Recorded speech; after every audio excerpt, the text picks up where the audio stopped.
கிருஷ்ணகிரி மாவட்டம் ஹொசூர் அருகே அறுவடைக்கு தயாராகும் நெற்பயிர்களை காட்டு யானைகள் மிதித்து சேதப்படுத்துவதால் விவசாயிகள் வேதனை அடைந்துள்ளனர்.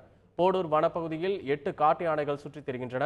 இரவு நேரங்களில் போடூர் கிராமத்திற்குள் நுழையும் காட்டு யானைகள் தக்காளி, பீன்ஸ், கேரட், முட்டைக்கோஸ் உள்ளிட்ட பயிர்களை நாசப்படுத்தி வருவதாக விவசாயிகள் தெரிவிக்கின்றனர்.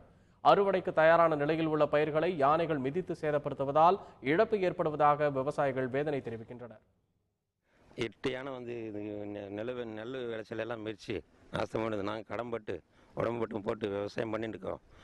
கூட்டுறவு வங்கியெல்லாம் எடுத்து கஷ்டப்பட்டு விவசாயம் நைட்டு அந்த 6 மணி 7 1 9 மணி வரைக்கும் நாங்கள் பார்த்துட்டு போகிறோம். மீதி நேரத்தில் வந்து மெரிச்சிட்டு நாசம் பண்ணிட்டு போயிடுதுங்க. இங்கே ஃபாரஸ்ட் ஆஃபீஸருங்களும் கேட்டால் வர்றாங்க, காலையில் நேரத்தில் வர்றாங்க, எங்கே போச்சு எங்கே வந்துச்சுன்னு கேட்டுட்டு கம்முன்னு போயிடுறாங்க. காட்டுப்பகுதிக்குள் விரட்டியடித்தாலும் யானைகள் மீண்டும் மீண்டும் கிராமங்களுக்குள் நுழைவதாக விவசாயிகள் தெரிவிக்கின்றனர்.